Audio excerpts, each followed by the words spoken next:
오늘의 말씀은 마태복음 16장 15절에서 16절 말씀입니다.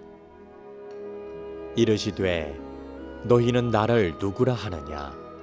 시몬 베드로가 대답하여 이르되 주는 그리스도시요 살아계신 하나님의 아들이시니이다. 아멘.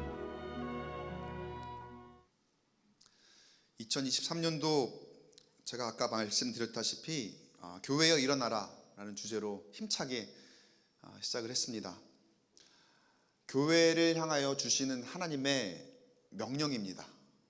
우리 교회를 향해서 주시는 하나님의 음성입니다. 그런데 여러분, 교회더러 일어나라 했잖아요. 그럼 교회가 뭡니까? 교회란 무엇입니까? 제가 이거는 새가족 교육 때 한 꼭지로 이렇게 좀 설명을 하고 지나가는 그런 부분인데 오늘 조금만 좀 짚고 함께 가봤으면 좋겠어요. 여러분, 교회의 본질은 모임입니다. 모임. 교회라고 원래 우리가 알고 있는 이 단어의 원래의 그 원문은 에클레시아라고 하는 헬라어거든요. 헬라어 에클레시아에서 지금 교회가 뜻이 나온 거거든요. 근데 그 에클레시아라는 헬라어의 원래 본 뜻의 의미는 모임입니다. 모임. 우리가 일상적으로 우리가 알고 있는 그런 모임. 그러니까 교회는 기본적으로 모이지 않고서는 교회라고 할 수가 없는 거예요. 다시, 모이지 않는 교회가 교회다? 그러면 그 교회에는 정체성의 문제가 있습니다. 그런 의미에서 우리 광교 꿈의 교회는 얼마나 교회다운지 몰라요. 얼마나 잘 모입니까 이렇게. 저만 그렇게 생각하나요? 별로 동의를 하지 않으시는 것 같아요. 그동안은 만약에 그렇지 못했다면 앞으로 그렇게 하면 되죠. 내일 신년 특별 새벽 기도에서부터 우리 교회의 정체성, 그 본질을 확실하게 붙잡고 시작하는 올 한 해가 되길 간절히 축복합니다. 그래서 이렇게 모임이 교회의 본질이란 말이에요. 자, 그런데 교회 본질이 모임이라 하니까 그럼 모이기만 하면 될까요? 그럴 리가 없지요. 세상에도 모임이 얼마나 많습니까? 여러분도 얼마나 많은 크고 작은 모임 가운데 속해 계십니까? 어떤 모임이냐가 중요한 거죠. 무엇을 위해서 모이느냐가 중요한 겁니다. 자, 그럼 교회는 방금 제가 모임이다 말씀을 드렸는데, 그러면 교회는 어떤 모임일까요? 1차적으로 어떤 모임일까? 아까는 에클레시아라고 하는 원뜻을 봤어요. 그러면 우리가 부르고 있는 그 교회는 한자어로 어떤 뜻인가 한번 보니까, 일단은 가르치다, 본받다 라는 의미의 교회, 그리고 모이다 라는 뜻의 회, 이렇게 해서 교회라고 되어 있어요. 다시 말해서 가르치는 모임입니다. 그리고 본받는 모임입니다. 이게 교회의 두 번째 본질이에요.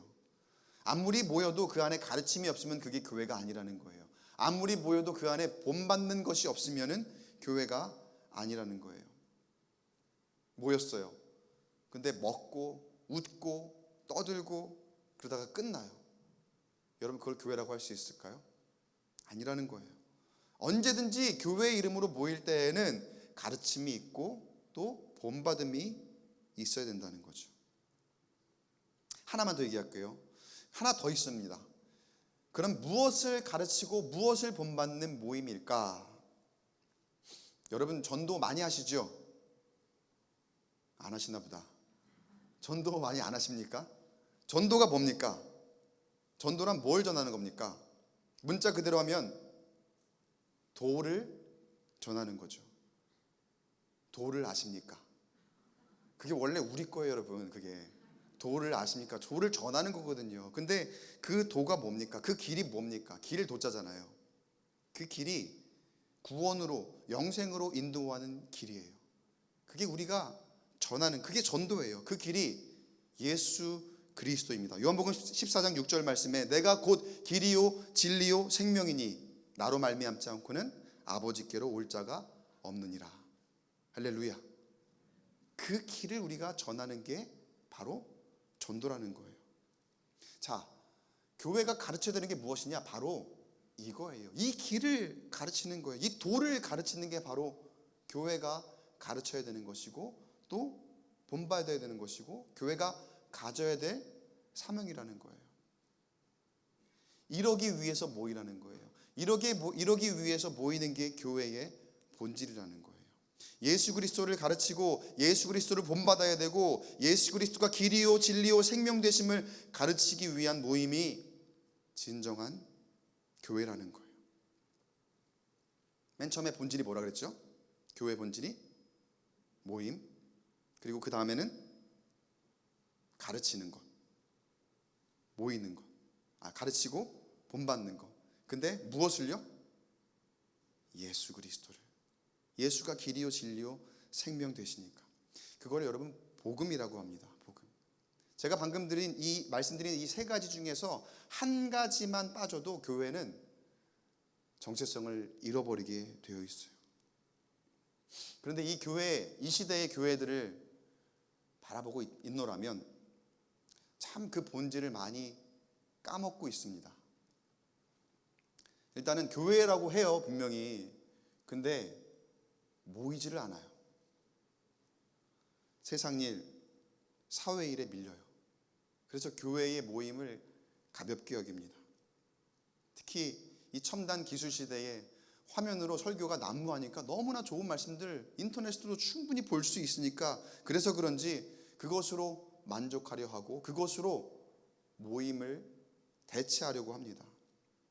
아니면 모이기는 모여요. 그런데 모였는데 제가 아까 방금 말씀드린 또 다른 본질에 대한 요소들은 빠져 있고 그저 놀기 위한 세상의 모임과 다르지 않은 그런 모습으로 우리의 모임을 변질시켜가고 있는 그런 교회가 지금 이 시대의 교회들이더라는 거죠. 그런가 하면 가르치기는 하는데 정작 가르쳐야 할 예수와 복음은 없고, 교회 안에서 세상적인 성공 그리고 지식, 그 삶의 노하우를 가르치고 자랑하는데 애를 쓰는 일그러진 교회의 현대 형상을 참 많이 보게 됩니다. 예수님은 가르쳐서 제자를 삼으라 말씀하셨는데, 그러려면 예수님을 잘 알고 또 닮고 또 본받아야 할 텐데 그건 어떻습니까? 그건 굉장히 고달픈 길이죠. 그건 또 귀찮기도 해요.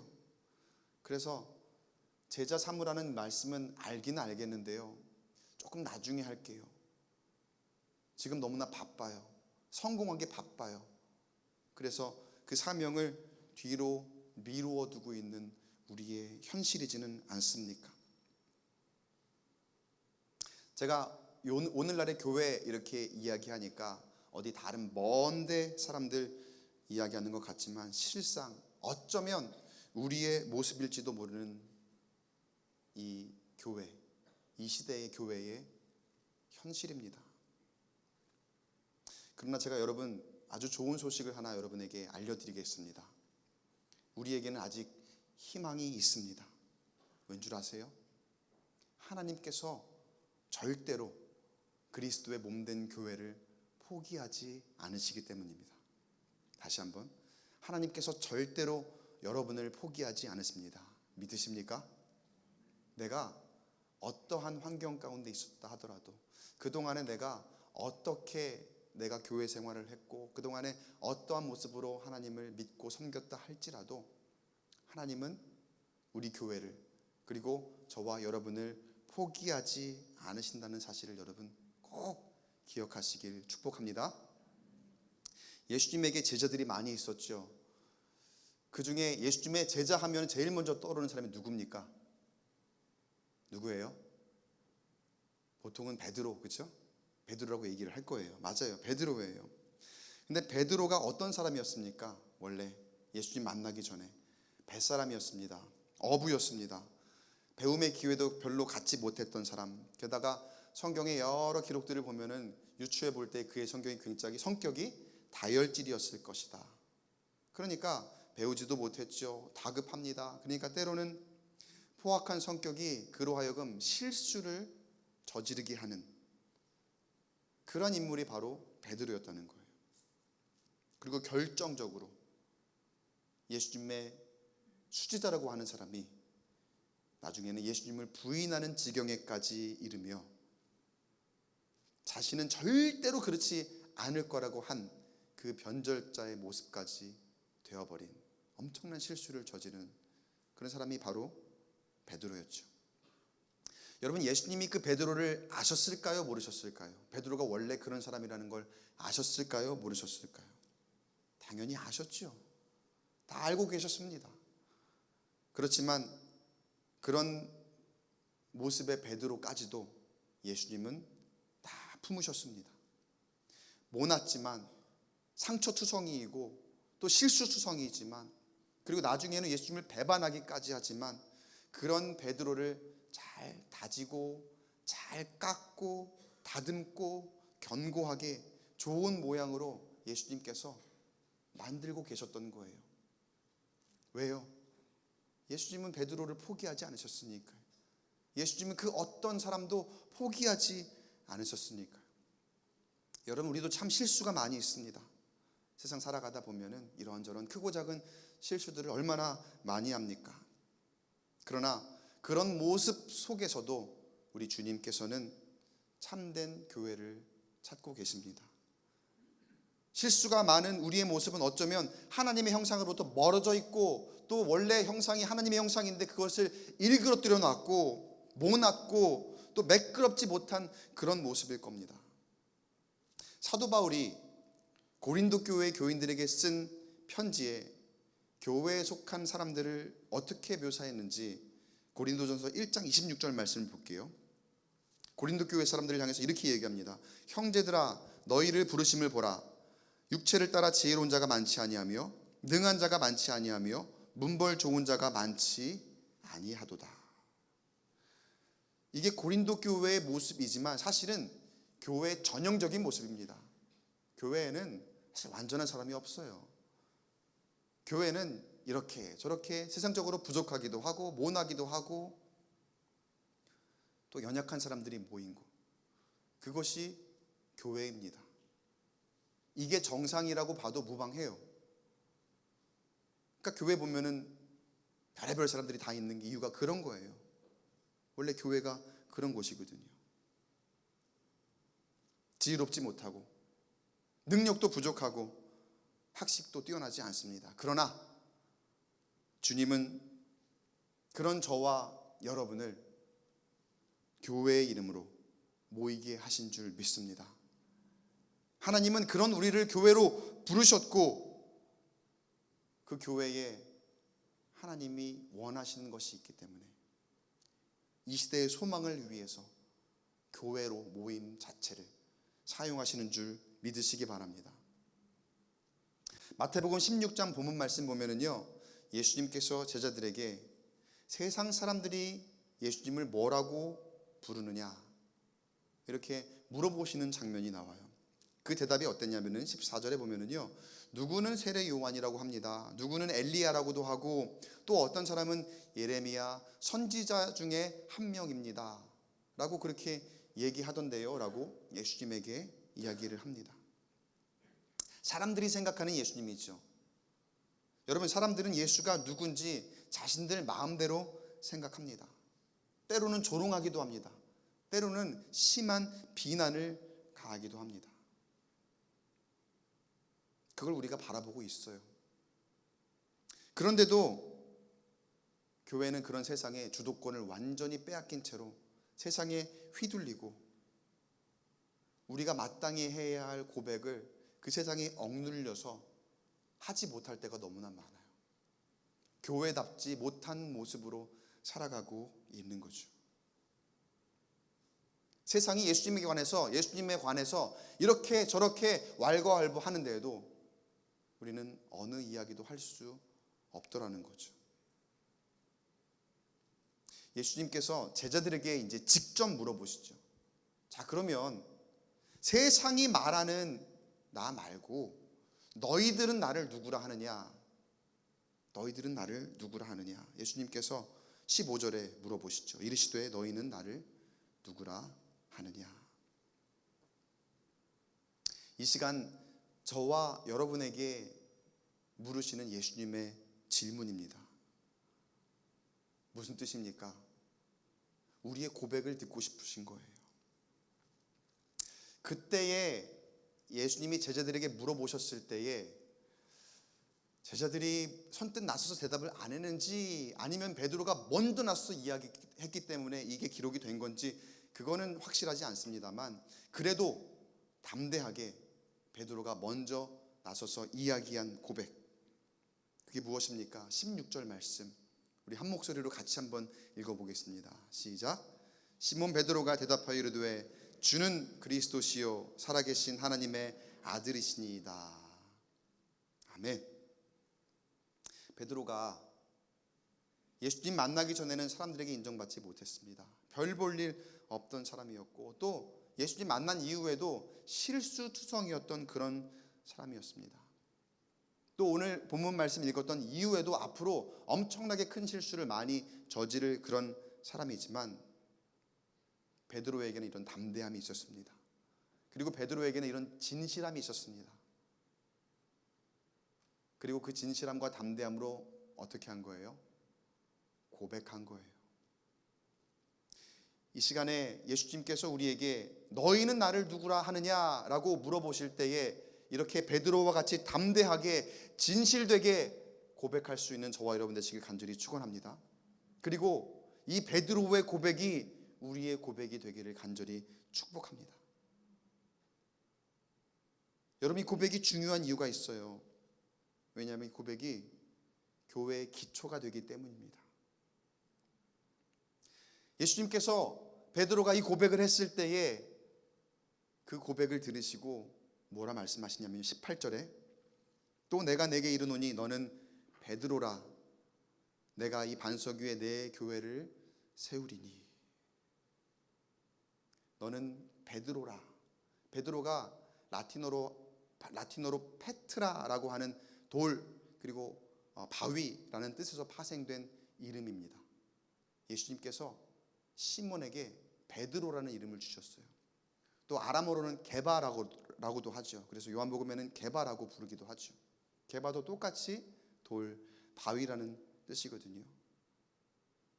근데 너는 베드로라 하면서 그 반석 그리고 그 돌 그리고 그 바위라는 뜻의 이름 위에 무엇을 세우겠다 말씀하셨어요? 방금 말씀에 이 반석 위에 내 교회를 세울 것이다.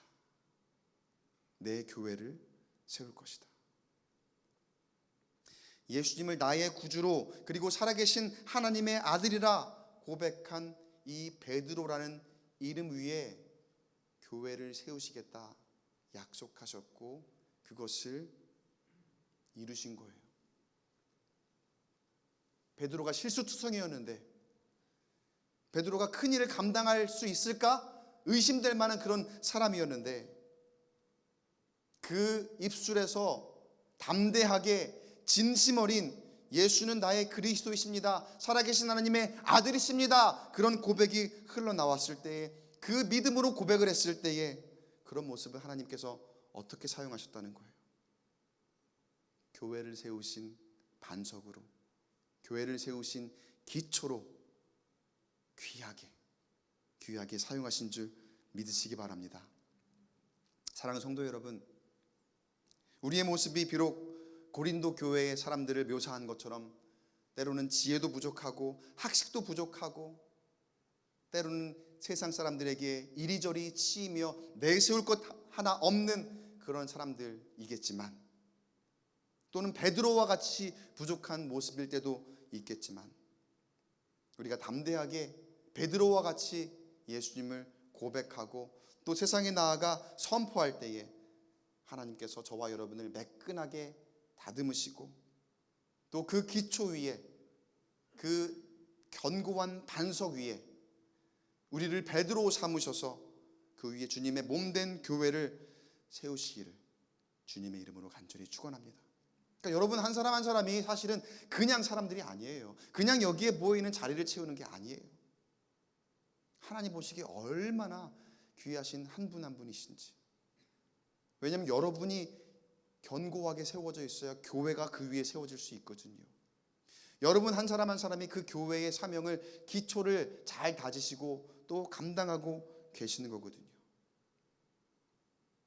기꺼이 여러분이 고백함으로 그 교회의 기초가 될 수 있기를 주의 이름으로 간절히 축원합니다.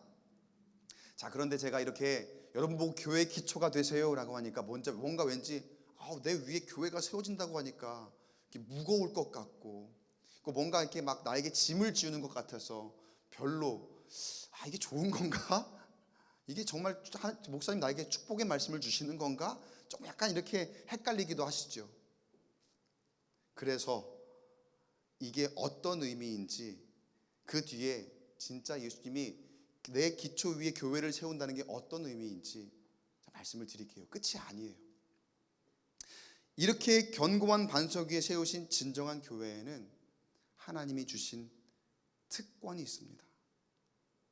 여러분, 권리 중에서도 특별한 권리예요. 우리 그런 거 좋아하지 않아요? 난 특별해. 특별한 권리를 나에게 주신다. 자, 특별한 권리 첫 번째가 무엇인가? 마태복음 16장 18절. 죄송합니다. 제가 아까 말씀을 잘못 읽었던 것 같아요. 18절 말씀 다시 한번 읽어보겠습니다. 18절 말씀 시작. 또 내가 내게 이르노니 너는 베드로라. 내가 이 반석 위에 내 교회를 세우리니 음부의 권세가 이기지 못하리라. 아까 제가 말씀을 앞부분만 읽었는데 좀 헷갈렸습니다. 죄송합니다. 그 뒤에 뭐라고 나왔습니까? 18절 하반절에 내가 내 교회를 세우리니 어떻게 된다고요? 음부의 권세가 이기지 못하리라. 여러분, 이거는 엄청난 특권입니다. 강건하고 견고하고 악한 영이 벌벌벌 떨며 무서워 떠나가는 그런 권세. 사실 여러분, 교회라면 이런 권세를 분명히 주셨거든요. 진정한 교회의 모습이라면 이런 권세를 주셨기에 우리는 담대하게 살아야 됩니다. 담대하게 세상에 나아가 예수의 이름으로 우리는 승리하며 살아야 되는 게 바로 우리 교회의 모습이거든요. 근데 제가 조금 더 아쉬운 소리 한 번 더 할게요. 이 시대의 교회의 모습을 보면은요, 승리하고 있습니까? 담대하게 우리가 이기고 있습니까? 분명 권세를 주셨는데, 진정한 교회의 모습이라면 권세를 가져야 되는데, 좀 표현하기는 너무나 저도 서글프고 억울하기까지 한데 세상에 농락당하고 있어요. 이리저리 휘둘리고 조롱당하고 교회의 권세가 땅에 떨어지다 못해 더 이상 내려갈 곳이 없는 완전 바닥을 기고 있는 그런 모습일 때까지 있어요. 세상이 교회를 너무나 함부로 생각해요. 그 어떤 권세도 없어 보이는. 왜 그럴까요, 여러분? 도대체 뭐가 문제일까요? 어쩌면 우리가 담대해야 된다고 하니까, 강해야 된다고 하니까 그런 개념을 우리가 잘못 생각해서 그것이 우리를 오히려 약하게 만드는 그런 모습이 있는 것 같아요. 교회가 이긴다는 의미를 어쩌면 잘못 알고 있어서 그러는 거예요. 세상과 맞서서 이기라고 하니까 세상의 가치와 반대로만 생각을 하면서 고집을 부리는 거죠. 근데 여러분, 그건 이기는 게 아니에요. 말 그대로 그저 고집만 부리고 있는 거죠. 그리고 그 고집 안에 보면은 하나님의 말씀은 온데간데 없고 사람의 의만 가득 차 있는 그런 잘못된 모습일 때가 참 많이 있어요. 세상과 소통을 해야 되는데 세상과 소통하려 하지 않고, 분명 세상은 교회를 향해서 이 악한 시대에 사람들이 이렇게 신음하고 또 이렇게 얽매여 있는 이 시대에 교회가 나서서 무언가를 좀 해결해 보라고 교회를 향해서 눈길을 돌리고 있습니다. 교회를 향해서 무언가를 요구하고 있습니다. 해결책을 제시하고 교회다운 일을 해줄 것을 세상이 바라고 있어요. 근데 교회는 그렇게 하지 못하고 있더라는 거예요. 교회의 이익만을 생각하고 세상이 교회를 향해서 뭔가 좀 배타적으로 생각하면 그것에 맞서서 방어하거나 또 역공을 취하기 위해서 어쩌면 그 고집만이 드러나고 있는 그런 모습으로 소통하지 않습니다. 소통하는 척하면서 소통하고 있다고 착각하면서 실상은 고집대로 세상을 대적만 하고 있다는 거예요. 여러분, 여기에 교회의 사명이 또 하나 있습니다. 진실한 소통입니다. 때로는 너무나 아파서 교회를 향한 세상의 쓴소리가 너무나 듣기 싫어서 피하고 싶기도 하고, 또 말을 섞고 싶지 않기도 하고, 또 교회와 세상이 가치관이 다르기 때문에 대립할 때도 참 많이 있죠. 그럴 때가 왜 없겠습니까? 그리고 교회도 사람 있는 집단인데 교회의 이익을 지키고 싶은 마음이 왜 없겠습니까? 그러나 교회의 본질을 다시 한번 생각해 보세요. 교회는, 하나님이 세우신 교회는 세상과 소통하지 않고는 절대로 존재할 수 없습니다. 가끔 보면은 교회가 세상과 뭐 이렇게 소통을 하려고 하면은 그게 지는 거야 라고 생각을 하면서 소통을 거부하고 있는 그런 모습도 있어요. 교회는 음부의 권세가 절대로 이기지 못하는 힘을 주셨으니까 절대 지면 안 돼. 그러니까 대화도 하지 마, 맞서지 마. 우리는 우리의 가치가 있으니까 그것으로 꼭 이겨야 돼. 이런 생각을 가질 때가 많아요. 그러나 여러분, 제가 처음에 교회의 본질에 대해서 말씀드린 이유가 있어요. 교회의 본질대로 우리가 잘 모이고 잘 가르치고 잘 본받고 잘 전하는 그것만 견고하게 잘 가지고 있다면요, 우리가 아무리 세상과 자유롭게 소통해도요, 아무리 세상이 공격해도요, 그 어떤 음부의 권세가 강력해도 교회는 절대로 무너지지 않습니다. 교회는 절대로 질 수가 없습니다. 왜냐하면 하나님의 권세가 그 어떤 것보다 강력하시고, 분명히 말씀하셨잖아요. 그 어떤 음부의 권세가 이기지 못할 것이다. 그게 진정한 교회의 권세거든요. 세상의 빛과 소금의 역할을 감당하는 그런 진정한 교회의 본질을 잘 갖추고 있다면 우리는 그런 권세를 분명히 가지고 있어요. 근데 때로 우리의 모습을 보세요. 너무나 자신이 없어요. 내 스스로 의심을 해요. 우리가 그 권세를 가지고 있나? 세상이 막 뭐라고 하니까 우리가 뭔가 좀 잘못된 것 같기는 한데, 잘못될 때도 있죠. 그런데 그 잘못된 것을 인정하고 또 세상과 인정할 땐 인정하고 소통하는 그런 모습이야말로 진정으로 우리가 함께 하나님께서 주시는 권세대로 이기는 모습이거든요. 그런데 세상이 뭐라고 하는 건 절대로 들을 수 없어. 우리는 왜 잘하고 있는 우리를 건드려? 그런 방식으로 이기려고 하니까 우리는 소통을 못하고 있는 거죠. 세상과 점점 단절되어 가고 있는 것이고,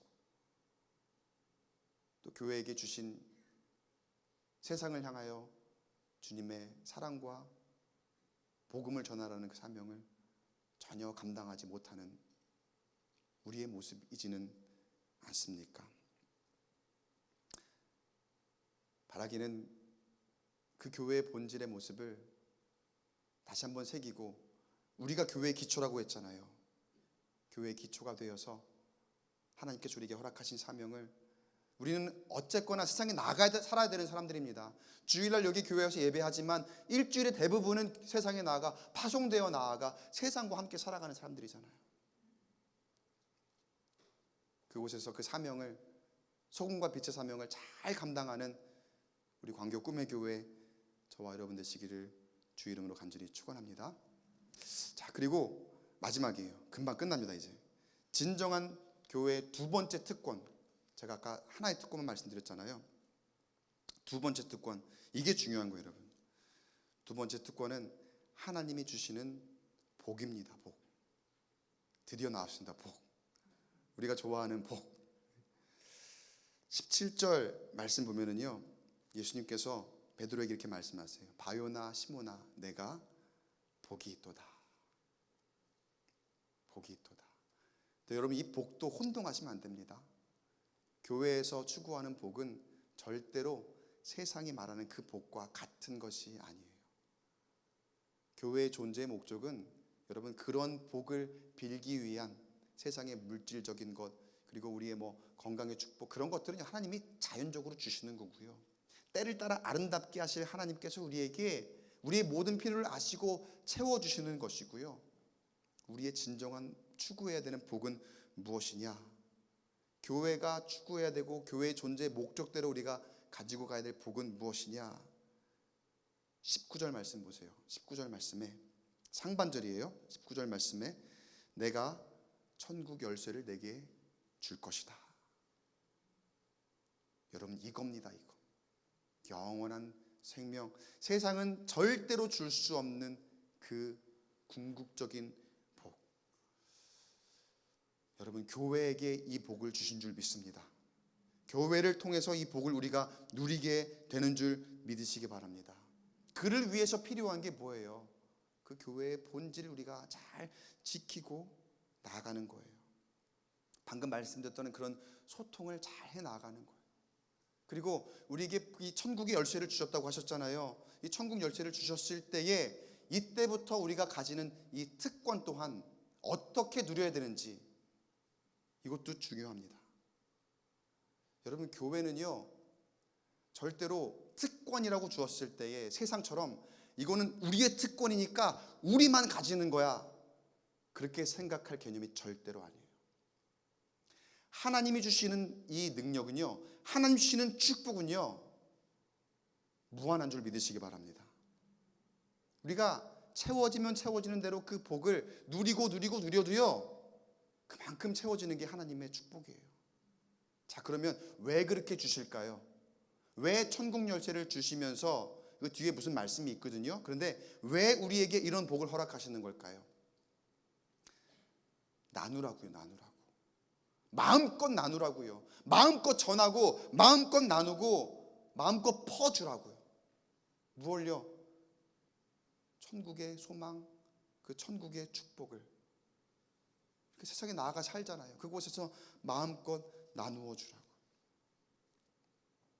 한편으로는 여러분 우리에게 주신 참 귀한 복이지만 한편으로는 우리가 세상의 가치에 완전히 얽매여 살고 있기 때문에 우리는 그렇게 습관이 되어 있거든요. 어떤 특권이라면 나 혼자 그냥 가져야 되는 것으로. 근데 그렇게 하지 말라고 말씀하시잖아요. 그러니까 또 한편으로는 좀 무거운 책임감이기도 합니다. 여러분이 어떻게 하느냐에 따라서 우리 교회가 달려있고 또 천국 또한 달려있는 줄 믿으시기 바랍니다. 다시 말해서 내가 어떻게 살아가느냐에 따라서 우리 교회가 세상에 비추어질 것이고 예수님의 형상이 세상에 비추어질 것이고 그에 따라서 세상이 주님을 아느냐, 교회를 아느냐, 천국을 아느냐. 누구에게 달려있다? 나에게, 교회에게. 여러분 19절 말씀을 한번 읽어보겠습니다. 19절 말씀, 19절 같이 한번 읽어보겠습니다. 시작. 내가 천국 열쇠를 내게 주리니 내가 땅에서 무엇이든지 매면 하늘에서도 매일 것이요 내가 땅에서 무엇이든지 풀면 하늘에서도 풀리리라. 여러분 이게 권세 있는 자들에게 주신 놀라운 특권입니다. 내가 이 땅에서 그 말씀대로 행하는 것에 따라서 하나님께서 예비하신 하늘의 상급이 나뿐만 아니라 나와 소통하는 많은 사람들, 내가 복음을 전하는 모든 사람들에게 동일하게 전해질 것이다. 여러분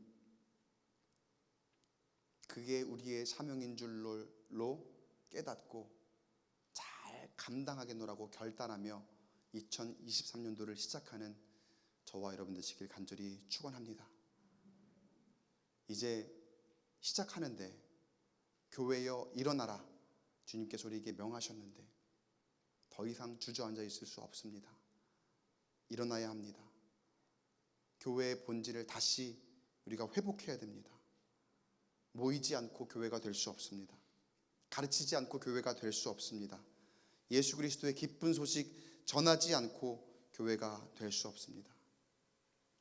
이 본질을 되찾기 위해서 우리가 인위적으로 무엇인가를 할 수 있을까요?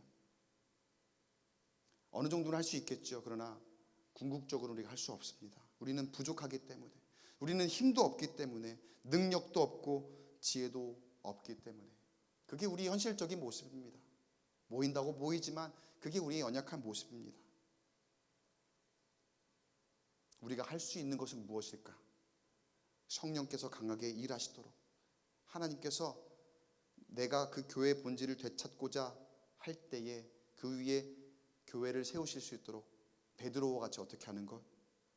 고백하는 것, 하나님을 인정하는 것, 예수를 우리의 구주라, 하나님의 아들이라 고백하며 세상 앞에 담대하게 선포하며 나아가는 것, 그 고백 위에 단단한 반석 위에 건강한 교회를, 우리가 가정을, 또 우리의 속한 모든 공동체를 세워주실 줄 믿습니다.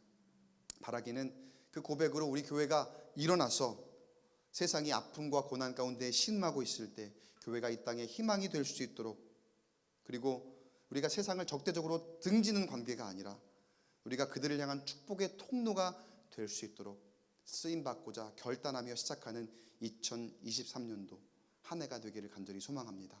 그 중심에, 그 시작에 우리의 고백이 있습니다. 주는 그리스도시요 살아계신 하나님의 아들이십니다. 언제나 변함없이 이 고백 가운데 살아 진정한 가치의 교회를 세워나가는 우리 광교 꿈의 교회 성도 여러분 되시기를 주 이름으로 간절히 축원합니다.